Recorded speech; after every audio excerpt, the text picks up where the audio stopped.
Our guest speaker this evening is Robin Hare. He is one of the teachers, educators at the UWA. He has come in to tell us about pollen feeding katydids this evening. And hopefully you'll all learn a lot about this very interesting group of Australian endemics, I believe. Yes, Zaprochilinae, yes. Yes. And after that, we'll be heading over to the part of Kings Park and having a look at some of them in the wild. You don't all have to come, but we can carpool around there if you're interested. So, or you can just stay here and have a look through the new library editions and so forth afterwards. Anyway, so handing over to you, Robin. I will get out of your way. Great, thanks, mate. Cheers. Thanks for having me, everyone. It's great to be here.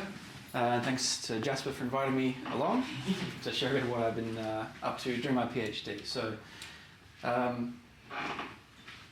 there we go. So, I've humbly titled this The Most Important Insect in Behavioural Ecology.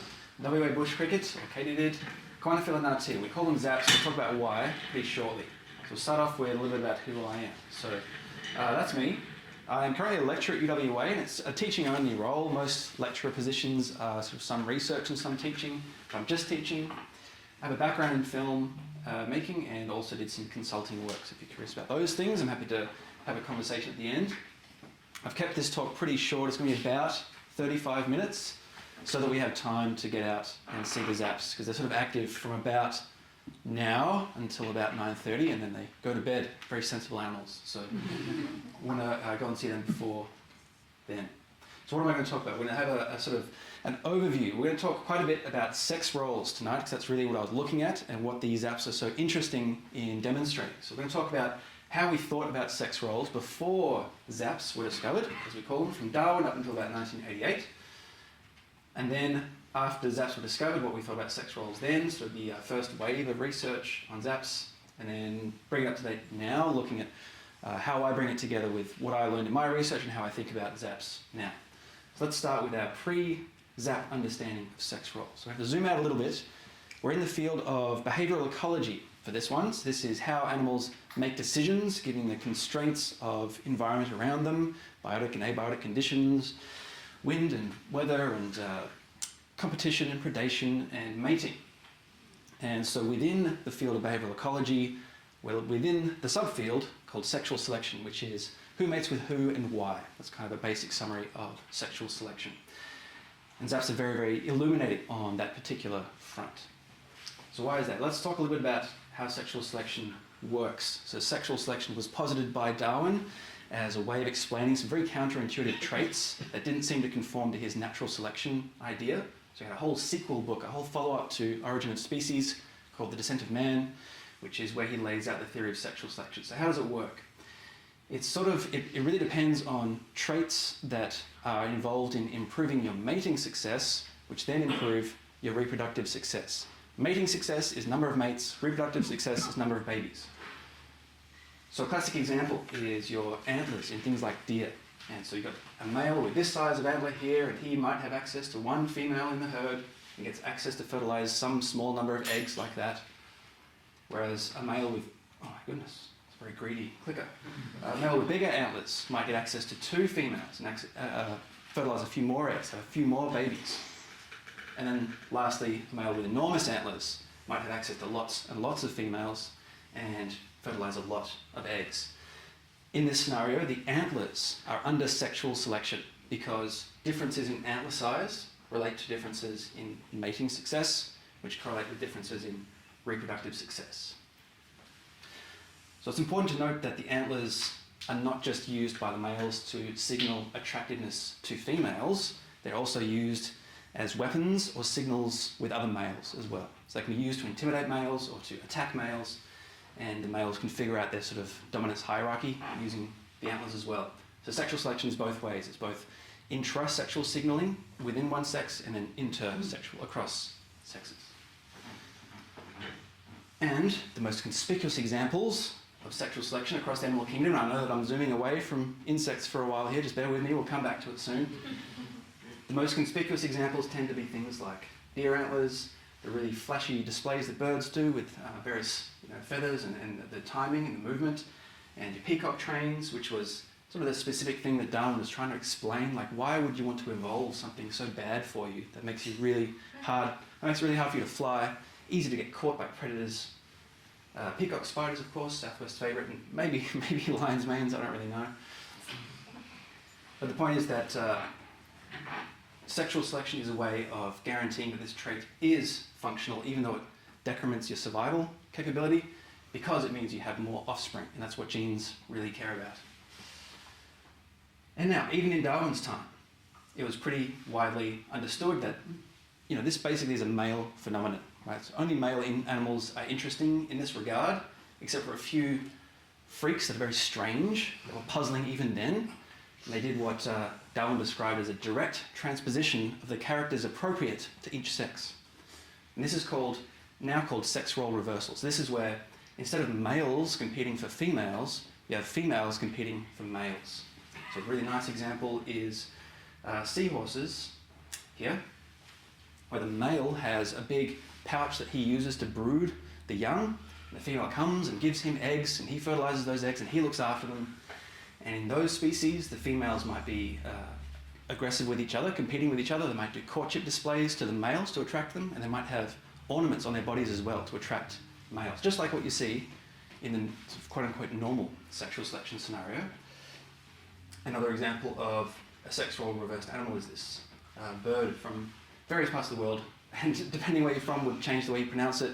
Jacana, Jacania, Hakania, one of those is right, I'm sure. This animal, the females provide clutches of eggs, sometimes to multiple different males, and the males all look after the eggs, and the females are competing with each other to get to those males. And so this was seen as kind of the exception that proves the rule. All right, so all animals, all the time, males are competing, and females are choosing among those males. And Darwin had some pretty dim views of the capacity of female organisms to have the mental acuity to choose among different possible choices, but nevertheless there was evidence that it was happening. And these are sort of the exceptions. Like, okay, this is there's something like 30 or 40 genera in the world that do this. It's like, okay, these ones are the ones that are the exception that proves the rule. So, up until about the late 80s, from Darwin's time up to the late 80s, it was sort of surmised that the reason that you see these consistent patterns, these consistent differences between males and females, all comes down to the sex cells. So, egg plus sperm makes a new organism, right? And the idea is that eggs are very large, very costly to produce. They take a lot of energy to invest in, and females often do other things like looking after the young that males tend to ignore and avoid. And because the females are putting more into reproduction, females are the bottleneck to reproduction. So if you want to have lots and lots of babies, doing it with only one female will slow you down because it takes them so long to make eggs. And because females have this lower potential reproductive rate, it means that females are the ones that sit back and they choose among the males, and the males try to maximize their reproductive success by mating with as many options as possible, which means they need to compete. So this is why we have competitive males and choosy females. And there wasn't a term for this arrangement, so I came up with this one, Darwinian sex roles, the classic sort of staple of what Darwin expected to see around the animal kingdom. We do get exceptions when males are the bottleneck instead, so with the seahorses, right, the males who have the brooding pouch, that's the limiting resource for female reproduction. Females can reproduce faster than males, which is why you get competitive females and choosy males. And this is uncontroversially called sex role reversal or reversed sex roles. There wasn't a term for this one, but I had to have something, and conventional sex roles was not very popular with the peer reviewers, so I went with Darwinian instead, and that got through. So it's really about the reproductive rate, who invests more and who invests less. So that was before we discovered Zaps, right? So the idea was that a core assumption in all of this was that for each species there is a given sex role, that each male in that species will do one thing and each female will do something else, and it's either reversed or it's Darwinian, and that was it. And then Zaps came along. So now we get to start talking about insects again. Great. So the species is Kawanaphila nartee. We call them Zaps because they are Zaprochilinae Tettigonidae. Now, before they had been described, there's quite a bit of work that was being done on them, and when they were being researched early, before they were named, they were just some unnamed Zaprochilinae. It was Gen 5 Spit 1 or something. Zaprochilinae is a pollen-eating group that's endemic to Australia, as we discussed, And just to get your bearings, Tettigonidae, these are the sister group to grillids, the sister family, so the true crickets. And together they form Ensiphera, and Ensiphera is the sister group to grasshoppers and their kin within Orthoptera. So Tettigonidae, katydids or bush crickets, the sister family to the true crickets, grillids. And here's what they look like. Whoa. Top row we have females, bottom row we have males. Now, you can tell females by the presence of this ovipositor at the posterior end, so a huge blade-like apparatus for getting the eggs out. Female is also completely wingless, so she's apterous. Whereas the male on the bottom there, he lacks the ovipositor at the posterior end, but he does have these wings on the back here. Here's what's called hemipterous. The wings are not for flight, but the wings have the file underneath that they stridulate to call. So they are calling insects. These photos are all from Kings Park. And one thing that's really cool about them is the variety of colours, and so that's where I got the colours for this talk today, drawn from the Zaps themselves. This is my favourite colour morph here with the yellow belly and the red legs. Very, very cool. So this particular species, Kawanaphila nartee, this is their distribution, their known distribution. So it's this green area from about Kalbarri down to about Broomhill, sort of Kojonup kind of area.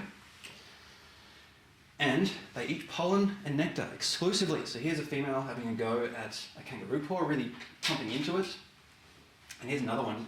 This is a very, very small adult, or the last instar before adult eclosion. And she's having a go at some nectar in this milkmaid here. And so this very tight association to flowers, to pollen and nectar, makes the Zaps particularly interesting. So now I'm going to talk through their life cycle. We've got a calendar here from the 1st of January to the 31st of December. The top row is going to show you what the adults are doing at any given time, and the bottom row shows you what the eggs are doing at any given time. Most of the time, the adults are all dead. Okay, so the adults are dead for most of the year, and the eggs lay dormant during that time, but then when the first rains hit in June, you get the eggs hatching, and they come up and grow into adults. That's sort of the green area here. The adults will mate and reproduce and lay eggs. So this is the laying of the eggs. They sort of can lay continuously. They're not just a one clutch kind of deal. They can lay continuously through their lives. But then when it gets hot, more than about 35 degrees, then it's too hot for them, they all die. As the adults are gone, there's only one generation a year, and it's only around for a few months. And that few months is centered on spring. So they're nymphs from June to about late August. And then from September and October, a little bit to November, they're around as adults. Question? Question, yes. Is there a difference between when the males start dying off and the females start dying off? I haven't looked into that end of it in detail. I would suspect the females are probably likely to die off sooner. They are larger, a bit more susceptible to that kind of thing, but I don't know if anyone's looked at that. That's a good question.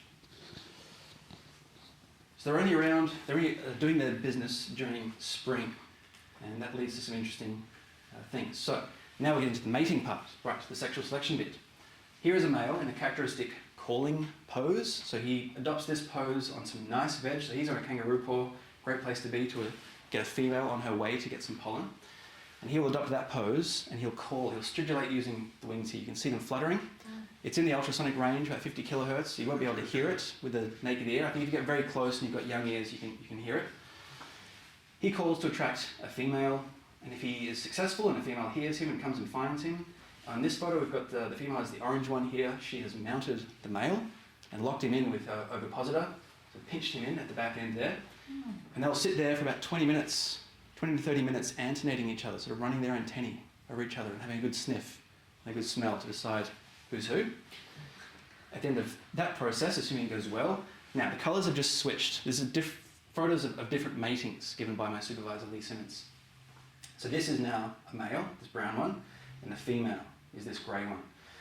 Now that they've agreed to mate, well, he has agreed to mate, he has curled around and is now providing a nuptial gift to her. So this is a very nutritious package. There's two layers to this nuptial gift. It's called a spermatophore. The clear layer, the one on the top there, that is the spermatophylax, and that's proteins and amino acids and other good stuff that's good for her to eat.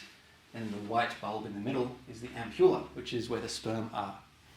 So he plugs that whole thing into her reproductive tract, takes him 20-30 minutes to inflate, and then he staggers off afterwards, and she curls around and adopts this characteristic pose and eats the whole thing. That takes her about 90 minutes to get through. It seems to be quite gritty and sticky, and she will eat the ampulla as well, which had the sperm in it, but the sperm will mostly have transferred across to her reproductive tract by then. And this gift that the male gives is always about 20% of his body weight, which is pretty high. You get higher in some European bush crickets, katydids, up to 40% of the body weight, but 20% is pretty high as far as natural gifts go. Okay, so that's all happening during spring, and there's something that interesting happening during spring as well, which is that different flowers are flowering at different times. You've got early in the breeding season, early in the spring, the major source of pollen and nectar for Zaps tends to be kangaroo paws. They seem to really like the kangaroo paws. They will have a go at milkmaids and buttercups and semaphore sedge and things, but they particularly like kangaroo paws. Whereas later on in the season, grass trees start to flower and they have lots of pollen and lots of nectar, and the Zaps really love those. What do I mean by really love those? Here's a grass tree with, 8 Zaps on it, and here's just the top, a few centimetres, and there's another 7 there, mixed sex kind of assemblage, so heaps going on. Now, it was noticed by the first researchers to work on Zaps, which included people like Darryl Gwynn and Wynne Bailey and my supervisor Lee Simmons on his first postdoc.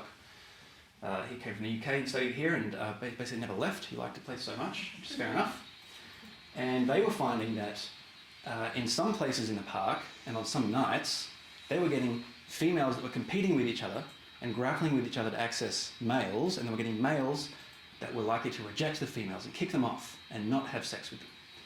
That was in some parts of the park, and in other parts of the park, they were finding that females were not interested in sex at all. They weren't competing with each other. The males were competing by calling to try and attract the few females who were interested.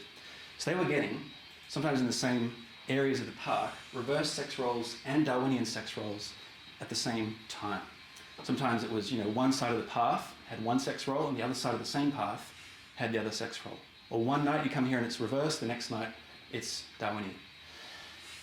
And what my supervisor, the way he describes it, is he was in the park one night, and you're alone and it's pretty dark and pretty quiet. It's a good place to think, is what he reckons. And an idea came to him that it's probably got something to do with these plants, the different flowers that are available. And sure enough, it turned out to be that the reverse sex roles are happening earlier in the breeding season, and the Darwinian sex roles are happening later, coincident with when the grass trees are flowering.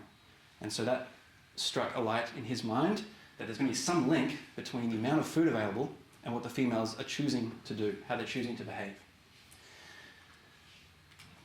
And so that insight led to some experiments in the lab. So this is one of a couple of sciencey bits of the talk. Don't worry, it's not too bad. We'll get through it.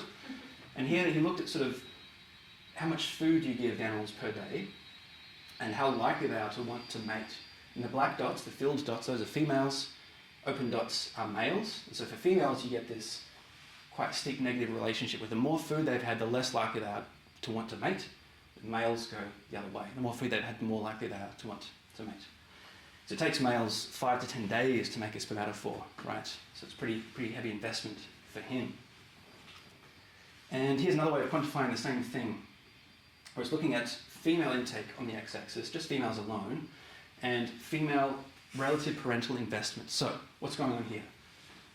This is asking, out of the energy that a female is consuming, what proportion of it is she putting into the eggs, right? The eggs that will go on to become the offspring. How much is she investing in the next generation? For males, they always invest 20%. They've got this dashed line here. They're always investing 20% of their body weight in the spermatophore. Females, however, the more you feed them, the more they're able to invest in the offspring. And so if the dots fall below the dashed line, you've got female investment that's less than male investment. And if the dots are above the line, you've got female investment that's greater than male investment. And this is what was posited to be the link between the reverse sex roles and the Darwinian sex roles. If the female is investing less than the male, she's going to compete for access to that male. If she's investing more than the male, she's not interested in competing, she'll just let males compete for her. And the crazy thing is that Lee was able to quantify this down to the number of joules required per day to hit that switching point. And it's 38. 38 joules of energy per day in the form of pollen or nectar or whatever it is the switching point between reverse sex roles and Darwinian sex roles. And this was a pretty amazing finding, right? So Lee got on the front cover of Nature twice with Zaps, 1990 and 1992, with this sort of revelation.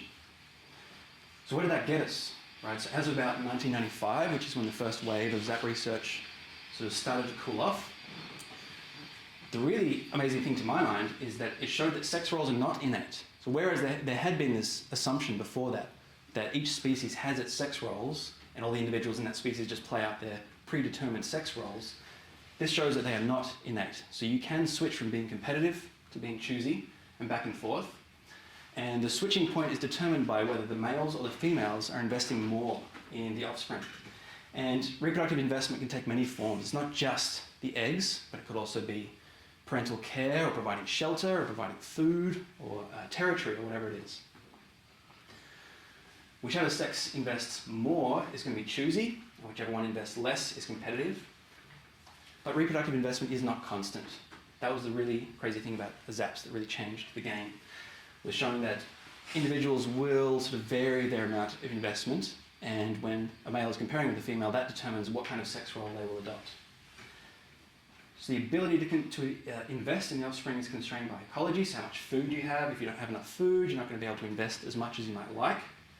But also by phylogeny. What do we mean by that? That's about your ancestry. So reproductive modes are determined phylogenetically, so you inherit those from distant ancestors. Insects tend to have, there's a lot of spermatophores among insects, for example. Sometimes in other groups there might be external fertilization, so eggs and sperm meeting in a water column or something. And then you've got mammals, which is probably a whole group of animals for which sex role reversal, true sex role reversal, may actually be impossible. And that was posited in the 70s because the idea was that the amount of investment that a female mammal puts into the offspring, all the gestation and lactation and the weaning and training the new generation, it's extremely difficult for a male to meet that level of investment. And most males just want to deliver the sperm and then get out and not have anything to do with their partners. The people who were sort of making that hypothesis also pointed out that probably humans are the species that would get the closest to evening out the sex roles. Now this hypothesis was from the 70s when it was theoretically possible for a man to work and earn enough money to support a wife and children, which A, not really the case now, and B, that kind of family isn't common anymore. So that's where we were as of about 1995. So now we'll talk a little bit about my research and what I got from it. So just a couple of chapters from my thesis that helped to develop the story a little bit further. So here's a photo. This is one of the few that I took. Most of the rest were from Lee. Here's a photo of a female having a go on a kangaroo paw, just sort of hanging out. They sometimes do this. They just sort of hang there in the void, not doing much. Is there a question? I think I saw one of those. Really? At TAFE. At TAFE? Where's that? Which campus? Medieval Metro TAFE. Okay. All right. Was it Hopefully I see it. very big or very small? There's some that look just like this and they're that long. That's a whole different kind of bush cricket. Well, we'll hopefully see some of them tonight as well. This female here is just behind the front limb. You can see this black speck. That is the female's ear. That's the opening to the ear.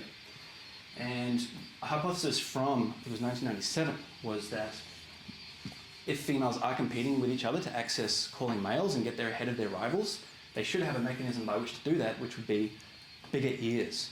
So ears might be under sexual selection, right? So remember our antlers from before, that thing that helps you get more matings, that gets more reproductive success. Ears could be under sexual selection. And when you look very closely, got males at the top and females at the bottom, and I noticed this book on the table earlier and opened it up and check it out.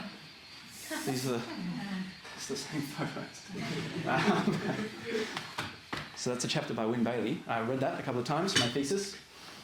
Males on the top there, and this is the ear, the auditory spiracle here, the opening to the ear. The tympanic membrane is sort of lower down on the arm. And you can see it's quite closed off and it doesn't open. It's just like that all the time. Whereas on the female, it's wide open and it doesn't close. And so this is a pretty big, striking morphological difference between males and females, which is a good clue that this might be under sexual selection. And sure enough, when you look at the auditory sensitivities, this is more research from the 90s, we haven't got to mine yet. When you look at auditory sensitivity, you find that females, these squares, are more sensitive to sound than males, the triangles. So the females can hear better than the males. This spike at 50, that's the call frequency that the males use. Excuse me, so 50 kilohertz. At 50 kilohertz, a female can hear a male more easily than another male can. So one of the main hypotheses from that time was whether female ear size is under selection. So to investigate that question, I came out to Kings Park at 5 different sampling points across the spring, 3 during the reversed sex roles period and 2 in the Darwinian sex roles period. Collected a bunch of females and measured various components of their bodies, ear size, bits of the leg, bit of the back, and the number of eggs, right? Because it's the reproductive success, that's the important bit. And did some multivariate analysis. So put all that into various dimensional blenders to get out new variables that are loaded on by different ones of these parameters. And what we found was there was a significant positive effect of ear size on reproductive success, but only in the very first 2 parts of the breeding season. So the first 2 out of the 5 samples. The remaining 3, there was no significant relationship. Ear size was not improving reproductive success later in the breeding season. So this was the first evidence that female ears are under selection, and that's probably what makes them different from male ears. I thought that was pretty cool, and we'll come back to why that's cool later. And then the second question I had was whether zaps from different habitats have different ear sizes. So the idea here is that if having, wide open ears is better for finding males ahead of your rivals, and you don't have much food in your environment, you're going to want to have more matings, right? Because those spermatophores are very nutritious. You're going to replace the pollen and nectar that's not in your environment. You're going to want to find lots of those males. And so the idea is that different bushlands, different parks around Perth would have different amounts of pollen and nectar, which might drive differences in ear sizes. So the way you do this kind of analysis is you grab some samples from various places, you do some genetic sequencing, and you get a number, which is called FST, which measures the structuring between populations. So FST goes from 0, which means full gene flow between populations, they're fully interbreeding, up to 1, which means no interbreeding at all. And those same samples, you also measure some physical trait, phenotypic trait, in this case ear size, and you look at whether that varies. So PST of 0 means they're completely the same across all populations. PST of 1 means that they're completely different. And you just compare the FST and PST to see if there's more physical variation than you'd expect given the genetic variation. So I went across the range of Zaps as it was known at the time and tried to collect as many as I could. Now I couldn't find any south of Perth, so it looks like there has been a range contraction in the 40 odd years since Rentz described Zaps. That book's not here. But I still was able to find them sort of in Perth and a bit north. Found some at Kalbarri, but they turned out to be a different species. There's about 8 species in the genus, and you need to be looking under a microscope at millimetre differences in a subgenital plate to tell them apart. So we got Nick Titanic at the museum to do that for us, and he verified it was a different species. So when you put them all through genetics, you find that we found the Kalbarri one was a different species. That one got knocked out of contention. The Cervantes ones were all juveniles, so the ear hadn't opened yet. So that opens at the last molt. So I couldn't use those for this analysis, but that was the first time anyone found any at Cervantes, so I was pretty excited about that.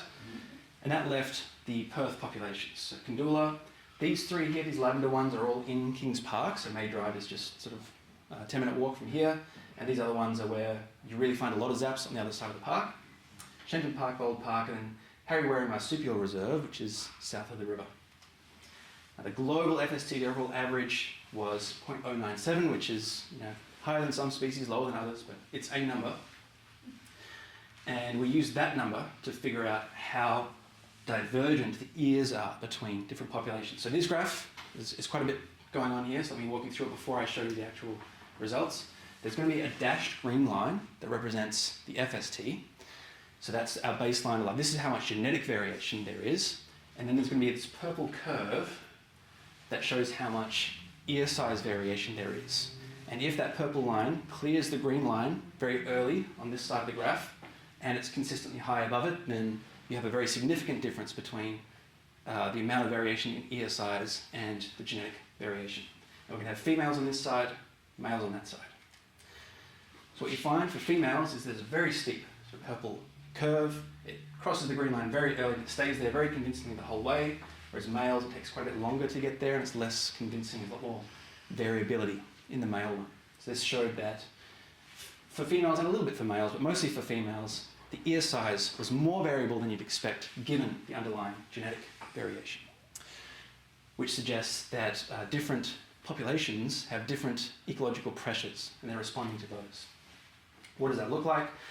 When you plot female ear size, so auditory spherical diameter, for the different populations, you get this, and analysis revealed that it's this one that's driving that difference, which is at Kandula. So at Kandula, the ears are significantly larger, and they are at these 3 sites in Kings Park. The rest, there wasn't any significant difference, but certainly a difference between the Kandula ones and the Kings Park ones, which I would interpret as saying that in Kandula there's less good vegetation. Females are more inclined to find more males to get hold of their natural gifts in order to use that to make their eggs, in order to secure a good reproductive investment. Whereas at Kings Park, the succession of flowers is a little bit better. There's more pollen, there's more nectar. We're able to get a bit more out of it. Okay, so wrapping up, where are we now? What have we learned from that? The main thing that I wanted to point out was that you don't need to have a lifelong sex role reversal. You don't need to have lifelong sexual selection in order for there to be evolutionary consequences. So Zaps have reverse sex roles for a few weeks of the year, and you still get selection on ear size, right, which is driving divergence between the sexes, which is really interesting. And then also, if there is differences in populations acting on the ear size, which is what was hinted at with the Kandula results there, carried out over enough generations, that could lead to the formation of new species. And so sexual selection on males has been sort of well studied as a way to drive new species being formed. But females are sort of overlooked, but this is evidence that, no, wait, step back. There's females too, they're doing interesting things, we should see what they're up to as well. So overall, my research was really about using Zaps to drive a wedge in behavioural ecology and say, all right, it's not just males. We've spent 150 years researching all the incredible effects of sexual selection on males, but females are massively underrepresented in the samples, especially females from non-sex role reversed species, so species with Darwinian sex roles. But there's females in every species, and they're going to be doing something interesting. So I was really arguing for shifting away not just from looking at males, but also to looking at females. So here are some females from animals. This is a chicken. So when you think of a chicken, you might think of a rooster, and that thing is very, very sexually selected, right? So the combs, the wattles, the feathers, all of that. But this female is also under sexual selection, specifically for this thing, the comb on the top of the head. So a female with a larger comb gets larger and better quality ejaculates from the male during mating. So that's under sexual selection. These barn owls, the females that are more spotty, are more likely to attract a male, so they're under sexual selection at least some of the time. I don't really understand what's going on with these turtles. Sometimes they have no yellow spots, sometimes it's 1, sometimes it's 2, but the ones with more yellow get more mates. And then you've got primates with their very conspicuous perineal swellings to advertise fecundity and availability and that kind of thing. But this has all been just sort of swept aside by evolutionary biologists as, well, they're not males, so we're not going to look at those. And this huge paradigm shift, our understanding of sex roles as a function of parental investment, and that can shift. One of my favourite things about Zap research was that it showed that it's not just any species that is around isn't born with one sex role or another. Any species could shift with the right incentives. So if you were able to manipulate the environment enough, any species would do sex role reversal, which is unbelievable. It's all thanks to this humble little insect, which was the first animal ever known to undergo dynamic sex role reversal, right? Before that, it was all one or the other, not back and forth. Cool, so just want to thank my supervisors, Lee Simmons, Jason Kennington, and this work involved a lot of volunteers who were really awesome, and I want to thank them again. If you have any questions, speak up. The male can't hear you very well. Okay, I've got two questions first. Okay, and then, okay. Why are they called Zaprochilinae? It's an unusual letter to have in a taxonomic name. Where did the etymology come from? That I don't know. You have to ask Rents or consult the, because he named them in sort of the 80s. I know that the Kawanaphila nartee bit incorporates some Noongar words, and so the phila bit is Latin for love, the rest of it is sort of springtime and flower. So springtime flower lover. So Zaprochilinae may incorporate some Aboriginal words, I don't know. Okay, and the second question, any idea what ultrasonic sound pollution is having on their reproduction given the cities? I think they're doing all right. So when you go out into the park with a bat detector tuned to 50 kilohertz, you can sort of have a listen around and hear what's going on. And the Zaps actually drown out the bats, so I think the bats are the ones with the real problem. The only other insect that has a call or a noise at 50 kilohertz is this moth that sits on trees and rattles its genitalia at 50 kilohertz. So that's the only other thing, and that's, 1 in 100 times you'll hear that. The rest of the time it's the Zaps. Two questions. One simple, do males mate more than once, or is it just the one mate? They do mate more than once, but it will take at least a week between matings. Okay. Second question, similar to what Daniel asked, could it be that that anthropogenic noise could be a factor in driving ear size if over a period of generations? For instance, those at Kandoola might be exposed to more traffic noise or some other noise of urbanisation compared with those in other sites. Is that a possibility alongside the plant availability and so on? Yeah, I think that's a really good point that I hadn't considered. And the graph that showed the sensitivity of the ears, the most sensitive part was actually well below where the males were calling. So that suggests that females are, or both sexes are using the ears to listen out for something. And that could be bats, which are in the ultrasonic range, to try and avoid detection by them.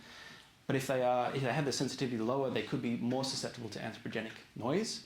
I suspect places like Kandoola, it's sort of recent enough that we wouldn't see much of an effect, but certainly over time, there could be more of an effect of that kind of noise. Yeah, that's a good point. Thank you. Anybody else?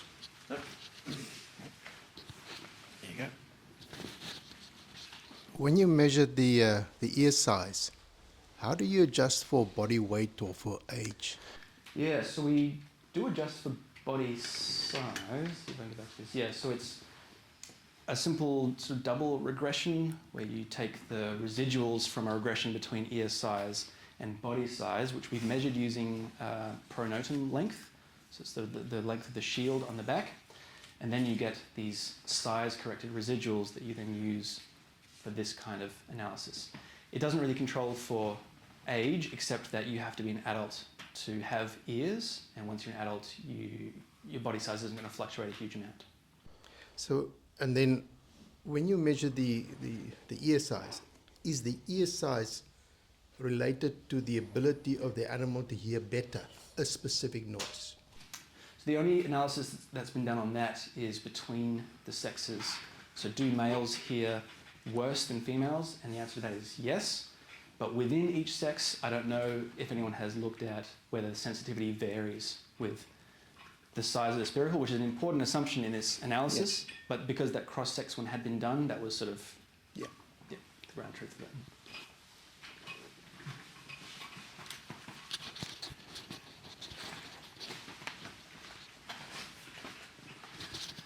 What does the sound look like? The insect? The sound? Yeah. It's sort of like a click. Like Oh. And it's ultrasonic, so you can't hear it with your ears. You have to use a Oh. bat detector. Yeah. Yeah. Thank you.